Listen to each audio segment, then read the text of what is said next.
Seigneur, on t'a présenté chacune des situations. Chaque personne ici avec des situations telles que tu les connais. Seigneur, ta volonté est au-dessus de tout ça. Tu es souverain. On te fait confiance et ce matin, c'est notre foi qu'on met en action. On regarde à Jésus et à Jésus seul. Et Seigneur, on veut chanter ce chant qui nous dit Alléluia avec cette ferveur, avec simplement cette authenticité de dire Seigneur, on ne maîtrise pas tout, mais toi tu maîtrises tout, on le sait. Et Seigneur, à cause de ça, on peut chanter Alléluia. À cause de ce que tu as accompli, on peut chanter Alléluia.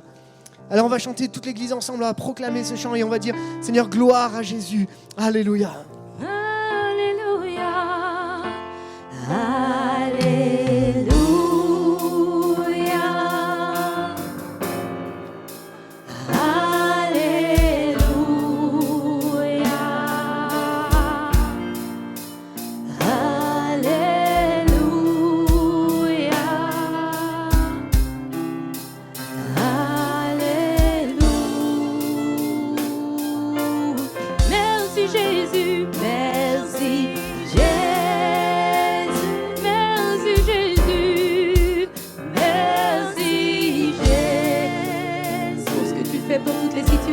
Alléluia.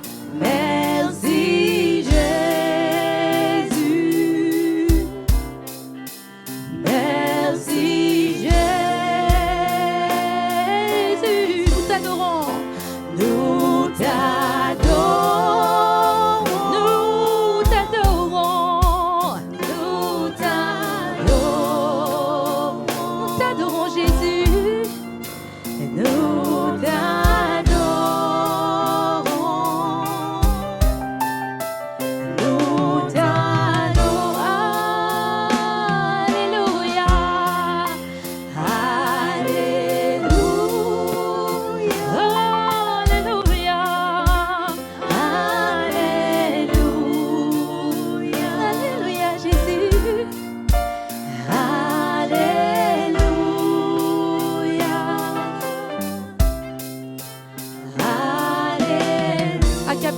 Alléluia. Alléluia. Alléluia. Alléluia. Alléluia.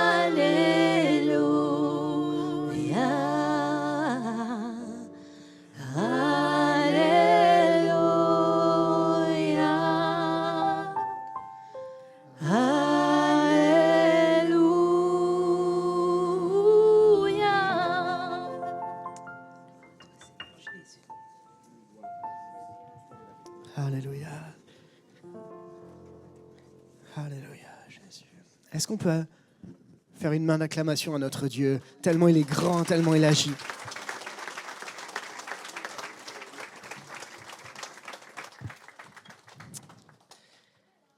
Je crois que Dieu a cette capacité de restaurer au milieu de la louange.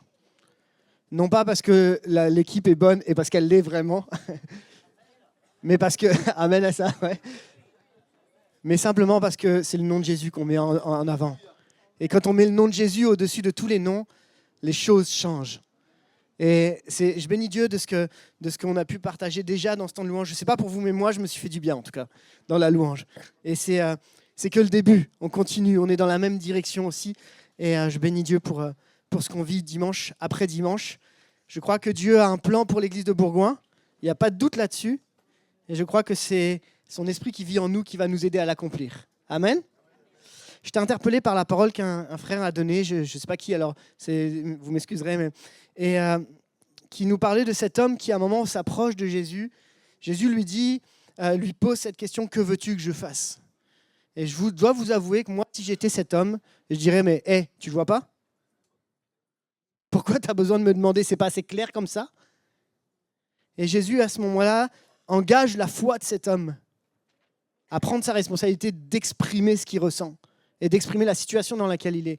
Et à un moment, il a fallu qu'il se débarrasse de son manteau. Il a fallu qu'il jette ce qu'il retenait à terre. Il a fallu qu'il jette ce qui était son quotidien, parce que son manteau, c'est son quotidien, pour s'asseoir tous les jours dessus.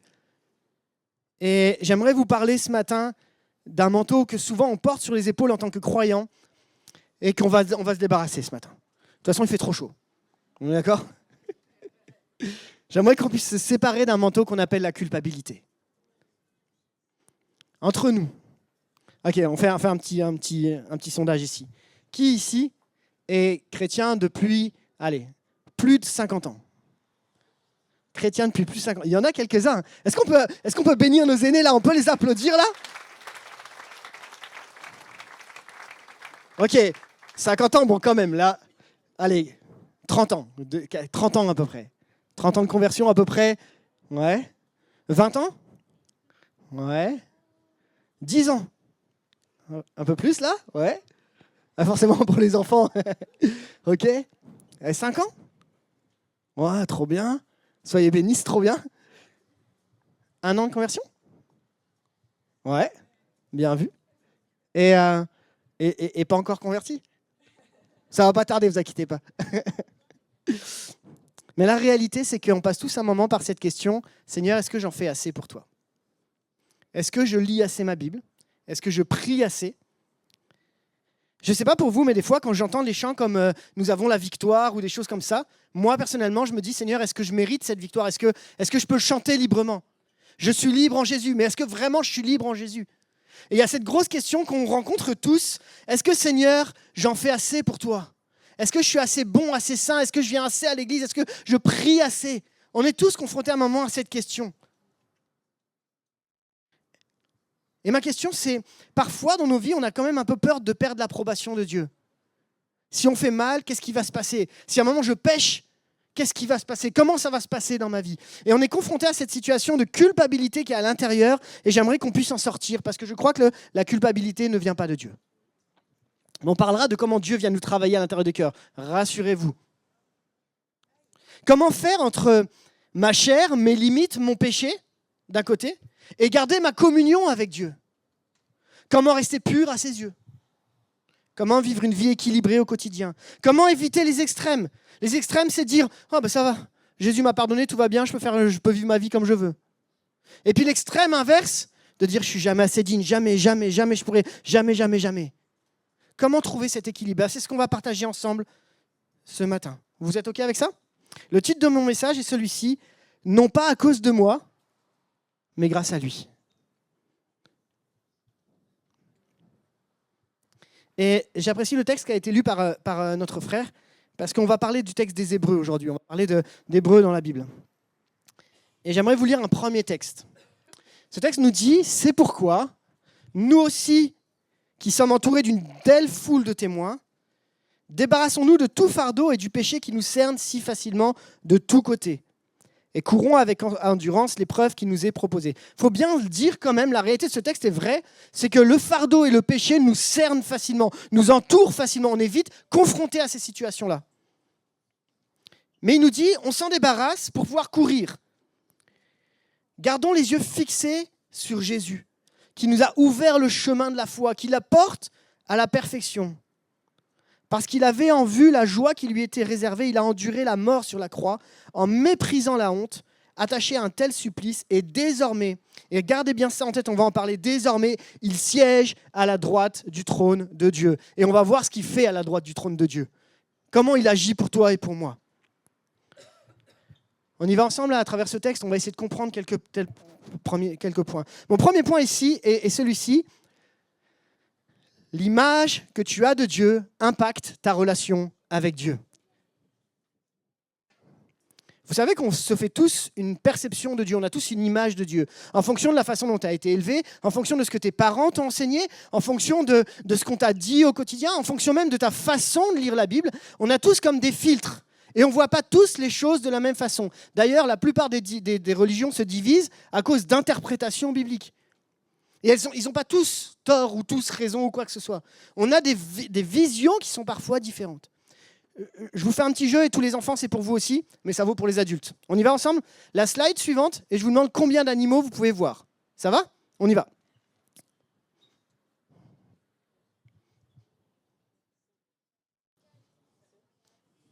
Allez-y les enfants aussi, vous avez le droit de participer. Hein. Ok.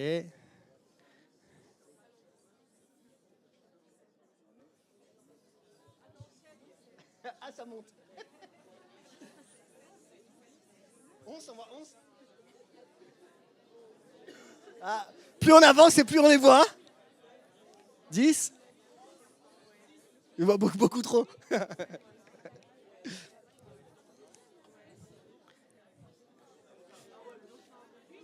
8. On va faire des paris, les amis. Déjà 11. Déjà 12. Ok. Il y en a qui cherchent encore en se disant. Ok. Et ceux du fond, c'est pas évident pour vous parce que vous voyez pas les petits détails en plus. Ok, les amis. Alors, on essaye de réfléchir ensemble. Qui pense qu'il y en a 5 plus 6, 7, 8. Alors, on a quelques-uns qui envoient 8, 9, 10, 11. Ah, la majorité. 12, 13. 13. Plus de 13. Sylvain, plus de 13. Ok. C'est pas une question d'intelligence, ce jeu-là. C'est une question de cerveau. On n'a pas tous la même perception de cette image. Il n'y en a pas ici dans l'église qui sont plus intelligents ou moins intelligents. Ça n'a rien à voir avec ça. C'est juste qu'on n'a pas la même perception des choses par rapport à une situation donnée. La réalité, allez, on le dit ensemble, tu peux mettre la slide suivante, il y en a 13. Alors on a le serpent, le chat, la souris, tout cela on les a vus. Alors la crevette, celui qui l'a vu, juste respect. Bah, c'est bon. Moi perso, j'ai un petit doute là-dessus. Le crocodile, on l'avait vu. Le dauphin, la tête d'oiseau, on la voit à peu près. Le poisson, il passe. La tortue, le poisson, il passe parce qu'on est chrétien, les amis. On sait, on le voit tout de suite. Ça n'a rien à voir, c'est pas une image chrétienne. La tortue, l'éléphant, bon, celui qui l'a loupé, voilà. Le moustique, l'âne qui est ici, le chien, et voilà, on a fait le tour. Voilà. Et c'est intéressant de voir que si jamais je laisse cette image-là, je peux arrêter de prêcher, ça sert à rien, c'est fini. Ok. Regardez ce que dit un chercheur en neurosciences. Tu peux mettre la slide suivante. Le docteur Bertos, qui est un professeur en neurosciences au Collège de France, rassurez-vous, je prêche de la Bible, hein, vous inquiétez pas. Mais quand même, le cerveau de l'homme, comme le cerveau des animaux, ne perçoit le monde qu'à travers des grilles d'interprétation. Ses capacités. C'est-à-dire que le monde tel que nous le percevons est un monde dans lequel nous sélectionnons nous-mêmes les informations en fonction de nos a priori, etc. La perception est décision, puisque percevoir, c'est à tout moment choisir dans le sens où l'on veut voir. On ne peut percevoir que ce qu'on veut voir. Le cerveau, au fond, est une machine qui décide en fonction du passé, de la mémoire et de l'intention. Qu'est-ce que ça veut dire ? Ça nous amène juste à comprendre que notre cerveau a forcément une interprétation des choses, un filtre, a une façon de voir en fonction de chacun ici. Si je vous montre une autre image, chacun pourra faire une référence à quelque chose que vous avez vu. Alors vous allez me dire en quoi ça concerne ce sur quoi on est en train de parler. Mais la réalité, elle est bien simple, c'est qu'on a une image de Dieu qui parfois est erronée à cause de ce qu'il y a tout autour de nous. Si par exemple tu passes par la souffrance aujourd'hui, tu vas percevoir Dieu qu'à travers le filtre de la souffrance. Si tu passes par la solitude, tu vas sortir tous les textes bibliques qui te parlent de la solitude et ça va te parler particulièrement. Je ne dis pas que c'est un problème, attention. Je dis que c'est une réalité. Si tu passes par un combat particulier, alors dans la Bible, tu vas repérer tous les textes qui parlent de combat et ça va te parler. C'est-à-dire qu'on a une analyse même des textes bibliques à travers le filtre de notre vie de tous les jours. Mais le problème, c'est que ta perception de Dieu, comme la mienne, peut être parfois erronée. Elle peut être parfois tronquée par certaines choses. Et on va découvrir 3 choses, 3 perceptions qui peuvent nous amener les uns et les autres à nous tromper dans notre perception de Dieu. Je ne vais pas vous perdre, ne vous inquiétez pas, ça va être assez simple. La première chose, c'est la peur de la sanction de Dieu. J'ai été élevé dans une famille, on est 8 enfants dans ma famille. Mes parents sont croyants, mes parents nous ont amenés à l'église très très jeunes, et aujourd'hui, par la grâce de Dieu, dans les 8 enfants, les 8 servent Dieu d'une façon ou d'une autre. Et est-ce que c'est parce que mes parents sont meilleurs ? Certainement pas. Est-ce que c'est parce que mes parents ils ont fait ce qu'ils ont pu, et c'est surtout Dieu qui a changé nos vies ? Amen à ça. Et dans mon éducation, j'ai été énormément éduqué sur cette question, la question de la crainte de Dieu. La crainte de Dieu. Mais ma conception en tant qu'enfant de la crainte de Dieu reposait davantage sur une peur de Dieu, c'est-à-dire la peur de mal faire, plutôt que de comprendre réellement ce qu'est la crainte de Dieu. Et tu peux mettre la diapo suivante. L'enseignement qu'on a reçu peut parfois nous nous amener à vivre et à percevoir Dieu qu'à travers un Dieu qui sanctionne si tu fais mal, plutôt que de découvrir celui qui a donné sa vie et qui t'aime même quand tu chutes et qui est capable de te relever. Et moi, j'ai été élevé dans la peur de Dieu, la peur de la sanction. Et on est tous un peu comme ça. Si on fait mal, on a peur de la sanction de Dieu. Et en plus, il y a pas mal de théories dans le milieu biblique, dans le milieu théologique, qui s'appelle la doctrine de la rétribution. Si tu fais, tu prends un coup. Si tu es malade, c'est parce que c'est à cause de ça. Si tu as ça, c'est parce qu'il y a ça qui t'est arrivé. Ce qui est dangereux d'analyser les choses de cette façon-là. Parce que au lieu d'amener à la restauration, ça culpabilise, ça accuse, ça détruit. La Bible nous dit que la crainte de l'Éternel est une source de vie et non pas une source de mort. Pour nous détourner des pièges de la mort, justement. Et dans nos églises, on a souvent enseigné tout ce qui a trait à l'Ancien Testament. Et donc, l'Ancien Testament nous montre un Dieu un peuple qui n'a pas encore connu Jésus, ni la nouvelle alliance. Et donc, on voit Jésus, on voit Dieu qui, à un moment, dit, ben voilà, tout ce peuple-là, il faut le dévouer par interdit. S'il y a ça, il faut retirer ça. S'il y a ceci, on va sanctionner. Et la perception qu'on a de Dieu, parfois, peut nous amener à être encore plus coupables. Pourquoi ? Parce que notre seule perception est qu'on voit Dieu, non pas à travers le sacrifice de Jésus, mais simplement à travers un seul prisme, une seule vision. Et entre nous, les amis, on a besoin de redécouvrir ce qui est vraiment la crainte de l'Éternel. Cette révérence, cette adoration, le fait de dire, Seigneur, je veux adorer Dieu pour qui tu es. Je veux t'adorer, je veux te découvrir. Le mot crainte, il n'est pas exactement le plus adapté, je dirais. Mais il va nous amener à comprendre que, Seigneur, c'est tellement extraordinaire ce que tu as vécu pour moi. Comment tu as été éduqué ? Quelle a été l'éducation de tes enfants par rapport à la foi, de tes parents par rapport à la foi, de tes mentors, de ceux qui sont autour de toi, même de ce que tu écoutes sur Internet, de ce que tu lis dans tel ou tel bouquin, de tel prédicateur sur YouTube. Il y a toujours des prismes, il y a toujours des filtres. Et là où Dieu nous challenge, c'est dire, Seigneur, aide-moi à te voir toi comme toi tu es, et non pas comme quelqu'un me dit que je dois penser que. L'environnement familial, amical, nous pousse parfois à avoir une vision de Dieu qui ne va que dans un sens. Et j'aimerais qu'on puisse se challenger ensemble. Pourquoi on est souvent accusé ? Parce qu'on voit Dieu comme un père qui va nous sanctionner dès qu'on fait une erreur. Maintenant, qui est papa ici ? Moi, je le suis. Il y en a un paquet de papas. Vous et moi, vous savez que quand notre fils il fait une erreur, oui, on ne laisse pas tout passer. Mais ce qui va ressortir le plus souvent, c'est l'amour que tu as au fond du cœur pour ton enfant. Combien ont été ici capables d'aller chercher leur gamin qui a fait une grosse erreur, d'aller presque jusqu'au commissariat s'il faut, aller jusqu'au bout. Pourquoi ? Juste parce que tu l'aimais. Dieu serait-il plus dur que toi ? Je crois que ce que Dieu veut nous amener à comprendre ce matin, c'est que la conception que tu as aujourd'hui ou que j'ai moi ne pourra jamais être comparée à ma conception. Je m'explique. Si tu compares Dieu à ton propre père, il sera forcément limité. On ne peut pas le comparer à notre propre père. Il est le père. Celui qui est capable d'être recherché quand tu as péché, celui qui va te dire « Hey mon gars, là tu es à côté de la plaque, là tu as péché, là tu as fait une erreur, mais je suis avec toi, on va se relever ensemble. » C'est ce père-là qu'on va découvrir. Et la crainte de Dieu, c'est dire « Moi j'aime mon papa, parce qu'il va me chercher, même si je passe à côté de la plaque. » La deuxième chose que j'aimerais partager avec vous, qui peut nous amener à nous tromper sur la vision de Dieu, c'est la polarisation de la personne de Jésus. Qu'est-ce que c'est que la polarisation ? C'est quand c'est tout d'un côté ou tout de l'autre. On met Jésus tout d'un côté ou tout de l'autre. Regardez ce que dit ce texte. Jean 14 nous dit « Celui qui est la parole est devenu homme et il a vécu parmi nous.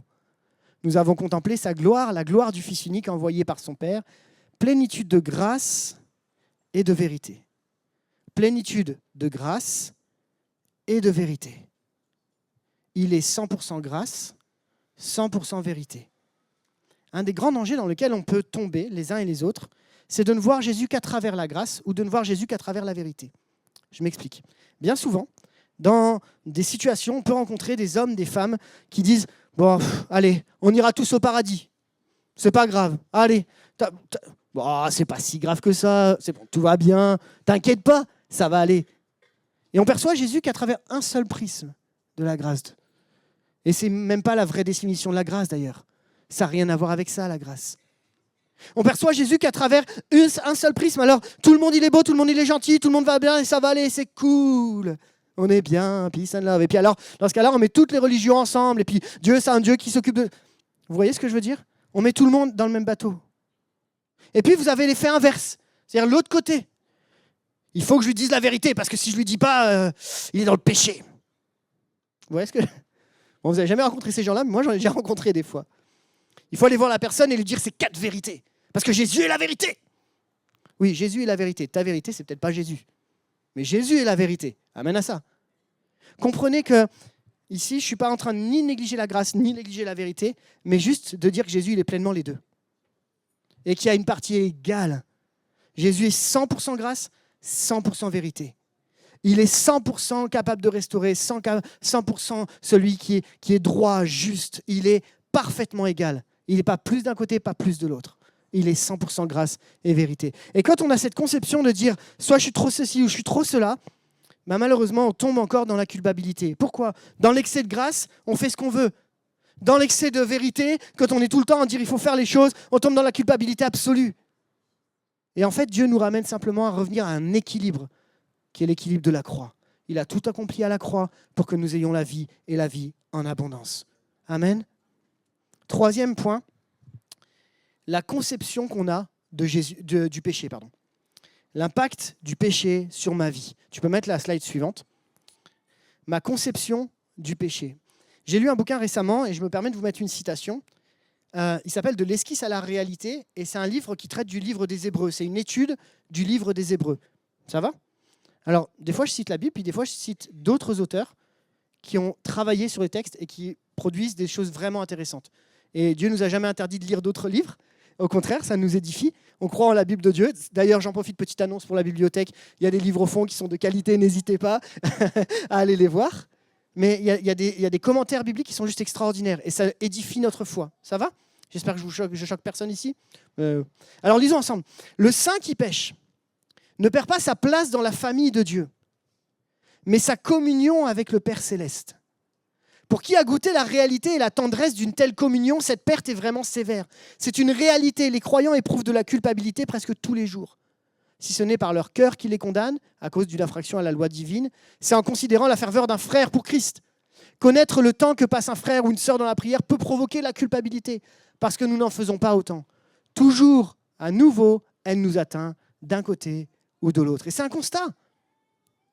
C'est un constat qui est là, qui fait que ma conception du péché, que je ne fais jamais assez, que je ne suis jamais à la hauteur, me pousse à dire, Seigneur, je ne mérite rien, je ne mérite pas, j'en suis encore pas là, je ne suis pas encore arrivé. Et toujours cette culpabilité. Mes frères et sœurs, à partir du moment où on a donné notre vie à Jésus, oui, notre corps charnel est soumis au péché. On est toujours dans ce corps charnel. Et on y sera encore tant qu'on ne sera pas là-bas, tant qu'on ne sera pas là-haut. Et vous inquiétez pas, ça va bientôt arriver un jour. Mais en attendant, on est soumis à ça. Mais est-ce que ça veut dire qu'il faut qu'on vive en continu sous le poids de la culpabilité ? Je ne crois pas que c'est à ça que Jésus nous a appelés. Jésus nous a appelés à marcher de victoire en victoire. Jésus nous a appelés à marcher non par la chair, mais par l'esprit. Jésus nous a appelés à marcher libre. Et pourquoi les chrétiens, on est parfois plus tristes que les gens du monde à l'extérieur ? Peut-être parce qu'on croit qu'à chaque fois qu'on pêche, on est trop loin pour que Jésus puisse nous récupérer, parce que nous, on sait. Mais j'aimerais vous dire que Jésus tu n'as jamais été trop loin que Jésus puisse aller chercher encore aujourd'hui. Et vous savez, la question qui se pose, c'est est-ce qu'on peut perdre notre salut du coup ? Si je vais trop loin. La Bible nous dit que la perte du salut, c'est à partir du moment où tu refuses la grâce de Dieu. C'est-à-dire que tu refuses d'avoir une solution qui te permet de sortir de ton péché. Si tu refuses la grâce de Dieu, c'est ton choix. Ce n'est pas le choix de Jésus. Mais Jésus aura toujours une main tendue, même quand tu es dans ton péché. Ça ne veut pas dire qu'il ne faut pas chercher à marcher dans les voies de Dieu. On va en parler juste après. Je veux juste nous challenger ensemble. Quelle est ta conception du péché ? Et est-ce qu'à chaque fois que tu passes à côté du but, tu t'enfermes encore plus ? Ou est-ce que ce n'est pas le moment ce matin de dire « Seigneur, je veux m'approcher de la grâce, parce que c'est pour ça que tu es venu pour moi. » Amen. Ma conception du péché. 3 choses qui nous bloquent, qui nous empêchent de vivre vraiment et pleinement libre. On a vu ensemble les 3 choses. Je ne sais pas si vous les avez retenues. On parle de la crainte ou la peur de Dieu, la peur de la sanction. On parle de l'impact du péché. On parle de la polarisation de Jésus. Ces 3 choses qui finalement peuvent bloquer l'Église et dire on n'est jamais assez à la hauteur. Mais j'aimerais vous dire, chers amis, chers frères et sœurs, toi, tu n'es pas à la hauteur, mais lui, il l'est pour toi et il te rend à la hauteur. Jésus est venu pour relever le faible. Jésus est venu pour guérir, pour sauver, pour pardonner le pécheur. Amen. Et aujourd'hui, tu peux sortir de ce lieu libre de ton péché. Même du péché que toi, tu ne penses pas que tu as le droit d'être pardonné. On en parlera un petit peu après. Ma question, et on relit ce texte qu'on a lu tout à l'heure, Hébreux 12, 1. C'est pourquoi, tu peux mettre... non, normalement, il est dans la slide d'après, t'inquiète pas, tu peux revenir encore après. Vas-y, juste là. C'est pourquoi, nous aussi qui sommes entourés d'une telle foule de témoins, débarrassons-nous de tout fardeau et du péché qui nous cerne si facilement de tous côtés. Fais un point là, instantanément, maintenant. Qu'est-ce qui aujourd'hui t'empêche vraiment de vivre complètement libre dans ta vie, dans ta relation avec Dieu? Qu'est-ce qui t'empêche de vraiment faire le pas avec Dieu et de dire « Ok, j'ai le droit de me tenir debout ». Réfléchis. Et bien ça, là, tu le cites, puis tu le donnes à Dieu. Et ensuite, on s'en débarrasse, comme ce manteau. Et t'inquiète pas, il va revenir parce que le diable voudra venir te chercher. Mais nous, voilà notre objectif. On va courir avec endurance l'épreuve qui nous est proposée. Mais surtout, on va garder les yeux fixés sur Jésus. Qui c'est qui a regardé le match France-Nouvelle-Zélande? Vous avez le droit, c'est pas un péché. Moi, si les gars, à un moment, ils perdent l'objectif du ballon et d'aller l'amener au bout du bout, ils ne mettront pas beaucoup d'essais. On a quand même gagné, je tiens à le dire, soit dit en passant pour ceux qui ne suivent pas. Mais l'objectif, en fait, c'est de dire, les gars, on a un ballon, on doit l'amener là-bas, coûte que coûte. Et on va aller jusqu'au bout. Ils gardent un seul et unique objectif. Non pas si l'ennemi va être plus fort qu'eux, et pourtant la Nouvelle-Zélande, ils sont assez baraques, les gars. En tout cas, si moi je les rencontre, j'ai pas envie de me frotter directement, parce que eux et moi, on va avoir un petit problème de taille. Mais les gars, ils ont un seul objectif, c'est pas fixer les yeux sur l'ennemi. C'est pas parler tout le temps que la Nouvelle-Zélande est plus forte que la France. C'est de fixer un seul et unique objectif. C'est j'ai un ballon ovale, je veux l'amener entre les deux poteaux, point barre. Bon, je connais pas toutes les règles du rugby, vous me pardonnez si je fais des erreurs par rapport à ça. Mais je sais qu'ils se gardent cet objectif-là.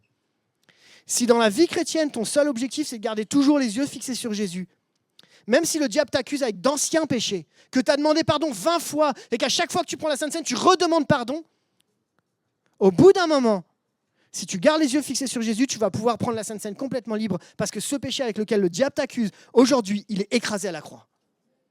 Et tu as le droit de venir la prendre, cette Sainte Seine. Parce qu'elle est là pour ceux qui ont péché, pas pour ceux qui sont parfaits. Gardons les yeux fixés sur Jésus. Il nous a ouvert le chemin de la foi. Il apporte à la perfection. Et c'est là où je voudrais qu'on passe à ma deuxième partie. Jésus, on a parlé d'image, de notre conception de Dieu, mais j'aimerais qu'on puisse découvrir, tu peux passer à la slide suivante, Jésus, c'est l'image parfaite du Père. C'est la conception, c'est l'expression de son être. C'est comme ça que la Bible nous dit dans le texte aux Hébreux. C'est l'expression de son être. Regardez, Hébreux 1, 3. Le Fils est le rayonnement de la gloire de Dieu et l'expression parfaite non pas de ce qu'il fait, mais de son être. Il soutient toute chose par sa parole puissante. Et après avoir accompli la purification des péchés, il siège dans les cieux à la droite du Dieu suprême. On dit souvent, Seigneur, on veut voir ta gloire. Ouais, on chante ces chants-là. Hein. La gloire de Dieu, c'est Christ en nous. Quand on laisse prendre toute sa place, on vit des choses extraordinaires. Amen. Puisque on est d'accord, puisqu'il est le rayonnement de Dieu. La gloire de Dieu, l'expression de son être. La gloire de Dieu, il rayonne. Si Christ a décidé d'habiter en toi, ça veut dire que tu peux avoir la gloire... Pardon ? Tu peux avoir la gloire du Père en nous. Oh là là. Non, je ne suis pas assez. Non. Il n'y a que les pasteurs, pour ça. Il n'y a que les pasteurs qui peuvent avoir la gloire du... non. Non, moi aussi, je suis un bras cassé, les amis. Mais Jésus, il est mort pour moi. Et aujourd'hui, je peux me tenir debout parce qu'il a donné sa vie pour moi et qu'il m'a pardonné mes péchés. Amen. Il a accompli la purification des péchés. Vous êtes prêts à faire un peu de théologie ? Parce que Régis nous a lu un texte super intéressant, mais il y a quand même quelques termes qui sont un peu compliqués. Hein. Et Régis, merci pour ce texte parce que c'était inspiré. Il nous parle de souverain sacrificateur. Ça vous parle ? Il nous parle de grand prêtre. Ça dépend des versions. J'aimerais vous faire un petit point rapidement. On va voir 3 points ensemble sur ce qui nous montre que Jésus est plus que simplement ce que notre conception à nous. Tu peux mettre la slide suivante. On va parler de Jésus, l'expression parfaite à travers l'accomplissement, l'incarnation et l'intercession. Oula, ça va ? Je ne vous ai pas perdu ? Vous allez voir, ce n'est pas trop compliqué. À l'époque du peuple d'Israël, Dieu met en place une tribu Et cette tribu a pour vocation, a pour but d'offrir les sacrifices et d'amener les gens vers le pardon à travers des sacrifices d'animaux. Jusque-là, ça va ? Pas compliqué. Dans cette équipe-là, il y a un homme qui s'appelle le grand prêtre. Ce grand prêtre, c'est quoi son rôle ? C'est celui qui s'approche, qui rentre dans le lieu saint, puis dans le lieu très saint, et qui va apporter les choses. Mais il rentre dans le lieu très saint une fois par an. Son rôle est tellement important qu'on lui met une petite clochette au bout des pieds. Si jamais il tombe, si on n'entend plus la clochette, il faut le sortir sans rentrer dans le lieu. Le grand prêtre, à ce moment-là, il a pour vocation de dire « Tu as fait une erreur, tu viens, tu offres quelque chose, et j'apporte à Dieu, et Dieu te pardonne. » Vous voyez le schéma ? J'ai fait une erreur, je paye avec quelque chose, un agneau, un animal, quel qu'il soit. Et si vous lisiez les Deutéronomes, etc., il rappelle tous les sacrifices. Et le grand prêtre, lui, apporte à Dieu, et Dieu pardonne. Voilà le schéma. Le problème, c'est que le grand prêtre, il est imparfait. Il est imparfait comme vous et moi. Et donc, il a besoin aussi d'offrir ses propres sacrifices. Normal. Et le texte des Hébreux va nous amener à comprendre que Jésus est le grand prêtre par excellence. Pourquoi ? Parce que tu prends tes erreurs, tu ne peux pas offrir un sacrifice assez fort pour pardonner tes péchés. Donc lui s'est offert pour toi. Et à cause de ça, il peut rentrer dans le lieu très saint et apporter à Dieu ce que tu as vécu. Et à partir de ce moment-là, vu que lui n'a pas de péché, il est complètement libre de te pardonner complètement. Et en fait, il y a un parallèle entre l'Ancien Testament et le texte des Hébreux qui est juste extraordinaire, entre Aaron, puis après les différents grands prêtres, et Jésus, qui est le grand prêtre par excellence. Ce qui fait qu'aujourd'hui, on n'a plus besoin de grands prêtres. Pourquoi ? Parce qu'on a Jésus. Ça va ? On n'a plus besoin d'offrir des sacrifices, etc., parce qu'on a Jésus. Parce que lui, il a tout accompli. Parce qu'il a déjà été l'agneau, et c'est pour ça qu'on utilise le mot agneau. L'agneau qui s'est sacrifié.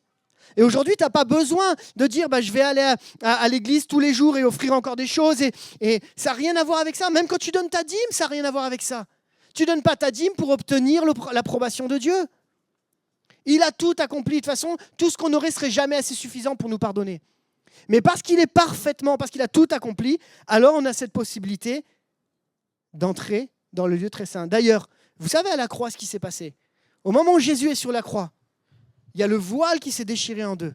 Le voile du temple qui séparait le lieu saint et le lieu très saint. J'espère que je ne vous perds pas là. Vous me suivez ? Il y a le voile entre le lieu saint et le lieu très saint qui s'est déchiré. Qu'est-ce que c'est que ce symbole ? D'ailleurs, il ne se déchire pas de bas en haut. Il se déchire de haut en bas. Pour montrer que ce n'est pas la main de l'homme qui l'a séparé. Ça vient du ciel. Et à ce moment-là, toi et moi, par le sacrifice de Jésus, on rentre dans le lieu très saint. Et on peut chanter Waymaker, et on peut chanter Nous vaincrons, et on peut chanter ça, parce que Jésus a tout accompli. Et oui, on peut sortir de la culpabilité à cause de l'accomplissement. Vous me suivez ? De l'accomplissement. C'est-à-dire que Jésus a accompli l'Ancien Testament. Jésus est l'accomplissement parfait des promesses de l'Ancien Testament. C'est pour ça qu'il faut qu'on lise la Bible à la lumière du Nouveau Testament. Lis l'Ancien Testament, mais lis-le à la lumière de l'action de Jésus à la croix. Et tu verras les choses différemment. Lisons ce texte, Hébreux 5.1. Il est un peu long, mais vous allez voir, parce qu'avec le contexte que je vous ai expliqué, vous allez voir, c'est assez simple.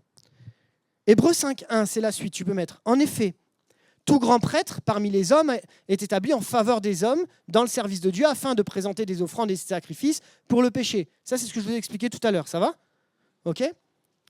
Il peut avoir de la compréhension pour les personnes ignorantes et égarées. Bah oui, parce qu'il a quand même un cœur, la personne. Et par contre, lui-même, il est sujet aux faiblesses. Ça veut dire que lui-même, il peut pécher. Ça veut dire qu'il n'est pas parfait. C'est d'ailleurs à cause de cette faiblesse qu'il doit offrir des sacrifices pour ses propres péchés, aussi bien que pour ceux du peuple. Ça, c'est la description de l'Ancien Testament. On lit la suite ? Vas-y, tu peux mettre la slide suivante. Personne ne peut s'attribuer l'honneur de cette charge à moins d'être appelé par Dieu, comme l'a été Aaron, parce qu'Aaron a été choisi par Dieu pour ça. Christ non plus ne s'est pas attribué cette gloire de devenir grand prêtre. Il la tient de celui qui a dit « Tu es mon fils, je t'ai engendré aujourd'hui ». C'est-à-dire c'est Dieu qui a dit, qui a établi Jésus. Et il dit d'ailleurs « Tu es prêtre toujours à la manière de Melchisédek ». On parlera de Melchisédek peut-être une autre fois. Tu peux mettre la slide suivante. Pendant sa vie terrestre, Christ a présenté avec des grands cris, avec larmes, des prières et des supplications à celui qui pouvait le sauver de la mort. Il a été exaucé à cause de sa piété. Ainsi que, bien qu'étant fils, il a appris l'obéissance parce qu'il a souffert. Et parfaitement qualifié, oui, il est parfait. Il est devenu, pour tous ceux qui lui obéissent, l'auteur d'un salut éternel. C'est ça qui fait qu'aujourd'hui, on est assuré d'aller au ciel. Dans certaines religions, vous n'êtes pas sûr d'aller au ciel. Nous, on y est assuré parce que Jésus a tout accompli. Amen. Comprenons ensemble que Jésus s'est incarné. Tu peux mettre la slide suivante. Jésus s'est incarné. C'est-à-dire qu'il s'est fait homme pour te comprendre dans ta réalité et pour te permettre de sortir de la culpabilité. Il sait ce que tu as vécu, il connaît les choses que tu vis, il connaît tes limites, il connaît tes faiblesses, il a eu des faiblesses, il a eu des limites et il s'est incarné. Mais comme il est parfait, il est le seul qui peut te donner accès auprès du Père. Donc sans Jésus, on ne peut rien faire à cause de son incarnation. Tu peux mettre la slide suivante. Jésus est humain aussi bien que divin. C'est encore le même livre sur les Hébreux. Même dans la gloire céleste, il porte encore notre humanité. Ça veut dire qu'il sait ce par quoi on est en train de passer. Il n'est pas juste monté au ciel en disant « Ah ben c'est bon, qu'il se débrouille. » Il est toujours fils de l'homme, ce qui veut dire qu'il n'est jamais insensible à nos sentiments et nos faiblesses. À l'heure où tu souffres, et c'est pour toi, je ne sais pas pour qui ce matin, mais c'est pour toi, il te dit « Venez à moi, vous tous qui êtes fatigués, chargés. Je suis votre frère, j'ai été rendu semblable à vous en toutes choses. » C'est ça qui nous donne accès. C'est l'humanité que Jésus a eue à un moment en s'incarnant. Mais j'aimerais aller encore un point un petit peu plus loin pour qu'on sorte tous de la culpabilité. C'est le point suivant sur la notion d'intercession. Jésus, il est monté au ciel et il est à la droite du Père. Souvenez-vous, on l'a lu dans le texte à un moment. Il est à la droite du Père. Qu'est-ce qu'il fait à la droite du Père? Il n'est pas en train de se tourner les pouces. Il n'est pas en train de dire « c'est bon, j'ai accompli ma mission », il se débrouille. Jésus fait quelque chose d'extraordinaire à ce moment-là. Regardez ce que nous dit Romains 8,33, c'est la slide suivante. Qui accusera encore les élus de Dieu? On est bien souvent tous accusés. Pourtant, on était choisis par Dieu. Amen à ça? Dieu lui-même les déclare justes. Qui les condamnera? Le Christ est mort, bien plus, il est ressuscité. Et il est à la droite de Dieu et il intercède pour nous. Qu'est-ce qui pourra nous arracher à l'amour du Christ? Et notez bien, c'est l'amour du Christ qui est. À chaque fois, on va revenir sur ce point-là. C'est l'amour qui fait la différence. C'est parce que Jésus t'a tellement aimé que tu peux être déchargé de la culpabilité. Qu'est-ce qui peut t'arracher à l'amour du Christ? La détresse, l'angoisse, la persécution, la faim, la misère, le danger ou l'épée? Et la suite? Vas-y. Car il nous arrive ce que dit l'Écriture. Oui, à cause de toi, Seigneur, on est exposé à la mort à longueur de jour. On nous considère comme des moutons destinés à l'abattoir. Mais dans tout cela, nous sommes bien plus que vainqueurs par celui qui nous a aimés. Oui, j'ai l'absolue certitude que ni la mort, ni la vie, ni les anges, ni les dominations, ni le présent, ni l'avenir, ni les puissances, ni ce qui est en haut, ni ce qui est en bas, ni aucune créature, rien, absolument rien, et encore absolument rien, ne pourra nous arracher à l'amour que Dieu a témoigné en Jésus-Christ notre Seigneur. Et on peut dire Amen à ça. Amen. Ça me fait vibrer. Parce que ça dépend que de lui. Parce que c'est l'amour qui fait la différence. Et aujourd'hui, il intercède là, maintenant, il intercède pour toi, même quand tu es à côté de la plaque. T'imagines? L'intercession, c'est quotidien. Regardez encore ce que dit ce texte dans ce livre. Il était vraiment extraordinaire, ce livre. Il nous dit, si le sang versé par Jésus a été suffisant pour ramener au ciel, après qu'il a été fait pécher sur la croix, il est assurément suffisant pour me donner la paix quant à mes péchés personnels et rétablir ma communion avec Dieu. Voilà donc en quoi consiste l'intercession du Seigneur pour moi. Chrétien qui faute et qui chute, il est au ciel face à Dieu. En réponse à mon péché, sans qu'il ait dit un mot, ses blessures intercèdent constamment pour moi, tandis que Satan m'accuse et qu'un sentiment de culpabilité m'obscurcit l'esprit. Jésus intercède constamment pour moi. Vous connaissez ce qu'est un scaphandrier? Le scaphandrier, il descend dans l'eau, et puis il a un grand câble qui le relie à un bateau, et l'air vient d'en haut. Ça va? L'image qu'on peut utiliser, c'est celle-ci. Toi, tu es en bas, et Jésus est le gars qui pompe en haut en continu pour toi, pour que tu aies de l'air en continu. Et c'est même la troisième et dernière partie. Tenez bon, c'est bientôt fini. Non pas à cause de moi, mais grâce à lui. J'aime ce que Paul va dire aux Éphésiens. Pourquoi je parle de Paul aux Éphésiens? Parce que la prière qu'il va adresser à l'église d'Éphèse, elle est très forte et je crois qu'elle peut s'adresser à nous. Quand on considère l'accomplissement, l'incarnation et l'intercession de Dieu, grâce à lui, je peux sortir de la culpabilité. 2, je peux vivre enfin libre. Et 3, je marche librement dans ses voies. Et c'est possible, ce n'est pas réservé à une élite. Regardez ce que dit Paul aux Éphésiens. C'est pourquoi je me mets à genoux devant le Père, de qui dépendent comme d'un modèle toutes les familles des cieux et de la terre. Et qu'est-ce que Paul va demander pour son Église? Il va lui demander celle-ci. Je lui demande qu'il vous accorde à la mesure de ses glorieuses richesses d'être fortifié avec puissance par son esprit dans votre être intérieur. Qu'est-ce que ça veut dire? Ça veut dire qu'il demande que le Saint-Esprit vienne inonder notre être intérieur, notre conception, notre vision, notre façon de percevoir, notre image de Dieu. On a besoin de son Saint-Esprit. La Bible nous dit que quand le Saint-Esprit sera venu, il nous rapportera tout ce que Jésus a fait. Le Saint-Esprit va toujours tourner vers Jésus. Il va toujours amener à la réalité de Jésus. Et ce que Paul est en train de dire, c'est que dans ton esprit, dans ton Saint-Esprit, par son esprit, il est capable de changer ton intérieur, ta perception, ta conception de Jésus, pour que tu rentres enfin libre et que tu sortes de ce lieu libre. Et puis après, il continue. Que le Christ habite dans votre cœur par la foi. Enraciné, solidement fondé dans quoi? Dans l'amour. Vous serez ainsi à même de comprendre avec tous ceux qui appartiennent à Dieu tous les livres de la Bible de A à Z, tous les versets par cœur.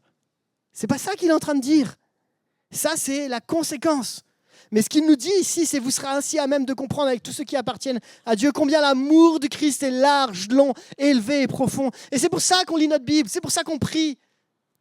C'est pour découvrir encore plus l'amour de Dieu, les paroles de Dieu, l'amour de Dieu à travers sa parole. On ne lit pas la parole pour découvrir Dieu, on découvre Dieu à travers la parole. Parce qu'il nous a tellement aimés. Et comprenez bien, je la lis ma Bible. Je ne suis pas en train de dire ça. Je ne suis pas en train de dire qu'il ne faut pas lire, il ne faut pas prier. Non, je dis juste qu'on va inverser la tendance, les amis. On doit comprendre, c'est ça le but de l'Église, comprendre la profondeur et l'amour de Christ. Et à chaque fois que tu pêches, à chaque fois que tu plantes, prie et cherche à comprendre l'amour de Christ. Quand tu comprends l'amour de Christ, tu te lèves et tu marches, tu demandes pardon et tu dis « Seigneur, tu m'as tant aimé, aujourd'hui je suis libre ». Combien l'amour du Christ est large, long, élevé et profond. Oui, vous serez à même de connaître cet amour. C'est une réalité, c'est une promesse, on peut la connaître, qui surpasse tout ce que tu peux en connaître. Et tu seras et nous serons remplis de toute la plénitude de Dieu. Oui, vivre enfin libre, c'est possible. Amen. Et vous allez me dire, oui, mais si je pêche encore, si je fais encore une erreur, est-ce que je peux continuer à marcher dans ces voies? Et si je suis en prise avec un péché, je n'arrive pas à m'en sortir? Regardez un de mes textes préférés de la Bible. Bon, il y en a plein. Je ne savais pas que tous mes textes sont des préférés, mais celui-là, il résonne particulièrement. Regardez bien. Tite 2:11. En effet, la grâce de Dieu s'est révélée comme une source de salut pour tous les hommes. Écoutez bien ça, le verset 12, retenez ça. Elle nous éduque et nous amène à nous détourner de tout mépris de Dieu, rejeter les passions des gens de ce monde. Ainsi, nous pourrons mener dans le temps présent une vie équilibrée, juste et pleine de respect pour Dieu. Qui c'est qui te montre? Qui c'est qui t'éduque? Qui c'est qui t'enseigne? La grâce de Dieu. La grâce de Dieu t'éduque et nous amène à nous détourner de tout ce qui est en dehors du plan de Dieu. Parce que tu aimes Dieu, tu ne vas pas faire n'importe quoi avec ta vie et avec ton corps. Parce que tu aimes Dieu, tu vas prendre soin de ta relation avec Dieu. C'est cette même histoire d'un couple. Si tu veux connaître ton conjoint, si tu veux connaître ton mari, ta femme, tu n'as pas le choix, il faut passer du temps avec elle ou avec lui. Comme ça, tu le connais. Mais si tu le fais par défaut, bon, je vais passer du temps avec lui parce qu'au moins c'est fait, dans ma checklist de tous les jours, comme ça c'est réglé. C'est pas ça. Qu'est-ce qui motive le fait qu'on a envie de passer du temps avec celui qui est assis à côté de nous? C'est l'amour. Amen. Tu peux marcher dans ces voies librement, d'une manière équilibrée, la Bible le dit, quand tu laisses la grâce t'éduquer et te montrer et te faire avancer. J'en arrive à la conclusion. Cette conclusion, je reprends le texte qu'on a lu ensemble tout au départ. Et je vais inviter Cyril au piano, je crois que c'est Cyril qui est au piano, et si tu veux bien t'approcher. Et on relit ce texte et on peut essayer de le relire en fonction de ce qu'on vient de partager ensemble. C'est pourquoi nous aussi, nous sommes entourés d'une telle foule de témoins. Débarrassons-nous de tout fardeau et du péché qui nous cerne si facilement de tous côtés. Et on a parlé de nos conceptions qui nous emmènent à avoir une vision parfois erronée, une image de Dieu déformée. Souvenez-vous l'illusion d'optique qu'on a regardée au début. On a chacun des perceptions, on a chacun des visions de Dieu. Là, ce matin, on va voir ce que Dieu nous dit de lui et non pas ce que je pense que Dieu dit de lui. Ensuite, gardons les yeux fixés sur Jésus. Comment on garde les yeux fixés sur Jésus? On se rappelle de 3 choses ensemble. Vous vous souvenez des 3 points? La première chose, c'est qu'il est l'accomplissement. Ensuite, qu'il est l'incarnation, il s'est incarné. Et aujourd'hui, il intercède pour nous. Et enfin, on garde les yeux fixés et c'est lui qui s'occupe du reste. Et ensuite, vu son exemple, on va le suivre. Et il siège à la droite du trône de Dieu, il intercède pour toi, jour après jour. On va fermer les yeux un instant. Et j'aimerais qu'on puisse prendre le temps de réfléchir. Ça fait combien de temps que tu vis avec un poids sur les épaules qui t'empêche d'avancer comme si tu n'étais jamais assez? Et à chaque fois que tu viens, à chaque fois que tu t'approches, tu es toujours là en disant « Seigneur, il y a encore ça ». Un péché que tu as commis quand tu étais enfant, quand tu étais ado, quand tu étais jeune. Des choses qui est comme ça, qui t'enferment en continu. Et avec ça, tu vis toujours la tête baissée. J'aimerais que tu viennes devant Dieu là maintenant, avec tout ce que tu penses que Dieu ne t'a pas pardonné. Tout ce que tu regrettes. Tout même ce que tu gardes en disant « il ne peut pas pardonner parce que je le savais, je l'ai quand même fait ». J'aimerais que tu puisses venir avec Jésus là. Et même si tu es chrétien depuis 40, 50 ans, 60 ans, tu puisses venir à Jésus en disant « Seigneur, je marche avec ce poids sur mes épaules depuis des années. » Même peut-être avec ce péché que tu as commis cette semaine-là, tu te dis « Purée, j'ai encore chuté. » Et que tu t'approches de Jésus. Et que tu viennes là et que tu dis « Seigneur, je refuse de partir de ce lieu enfermé. » La Bible nous dit dans le texte que le frère a partagé tout au début que l'homme, il a fallu un moment qu'il prononce une parole, qu'il dise quelque chose. Jésus lui dit « Que veux-tu que je fasse pour toi ?» Il a fallu qu'il prenne le devant, qu'il dise « Voilà ce que je veux. » Si tu veux vraiment sortir libre, sortir de la culpabilité et arrêter de marcher dès demain en disant « Seigneur, si je n'ai pas lu ma Bible, je vais me faire taper dessus. » De dire « Seigneur, aujourd'hui, je veux juste redécouvrir ton amour. Je veux comprendre la grâce qui m'enseigne. Je veux comprendre, Seigneur, que ce n'est pas à cause de moi, ce n'est pas ce que je vais faire qui fera la différence, mais c'est grâce à toi, c'est parce que tu m'as libéré, c'est parce que tu m'as pardonné. Tu es le grand prêtre, tu as tout accompli et aujourd'hui, je suis libre en toi. Mets à plat, mets tout à plat. Mais ne laisse jamais l'ennemi te rappeler des choses que Dieu t'a pardonnées depuis des années. Arrête de vivre sous le poids de la culpabilité des erreurs que tu as faites. Arrête. Si Jésus a pardonné, il a pardonné une fois pour toutes. Il n'a pas accompli un demi-salut, il a accompli un salut. Il n'a pas accompli un demi-pardon, il a accompli le pardon. À la croix, tout est accompli. Non pas à cause de toi, mais grâce à lui. Si c'est ton cas, si tu as envie de vivre ça, eh ben on va se mettre debout ensemble. Et on va prendre un temps pour prier ensemble. Tu es libre, il n'y a pas d'obligation ici, chacun fait ce qu'il veut. Mais c'est dans ta relation avec Dieu. Et on ne se regarde pas les uns les autres, c'est entre moi et Dieu, dans ta relation avec Dieu.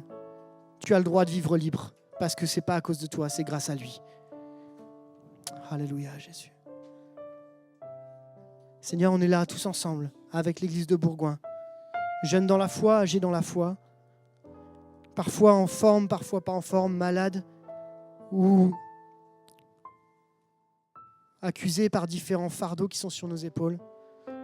Mais Seigneur, on veut saisir ce matin que la grâce de Dieu est suffisante pour nous. On veut dire comme Paul, ma grâce te suffit, car ma puissance s'accomplit dans la faiblesse. Seigneur, ce n'est pas à cause de moi, mais c'est grâce à toi.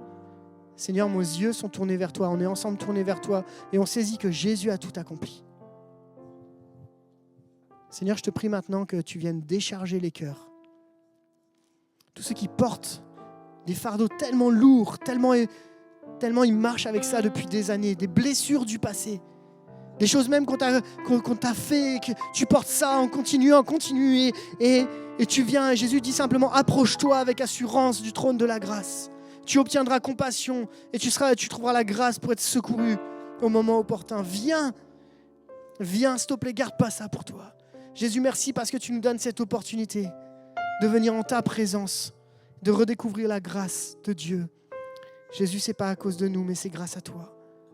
Merci parce que là, dans ce lieu, tu donnes ton pardon. Tu l'accordes librement. Ton sang n'a pas coulé en vain. Et on s'approche de toi librement. Que ton nom soit béni. Saint-Esprit, fais ton œuvre maintenant. On met tout entre tes mains.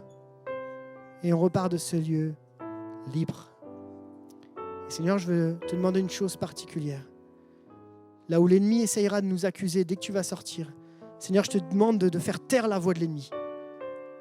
De faire taire ces voix qui sont à l'intérieur, qui voudraient toujours nous ramener en arrière. Seigneur, tu as tout accompli. Et aujourd'hui, on peut se tenir devant toi, pas à cause de nous, mais grâce à toi. À toi la gloire, Jésus. Amen.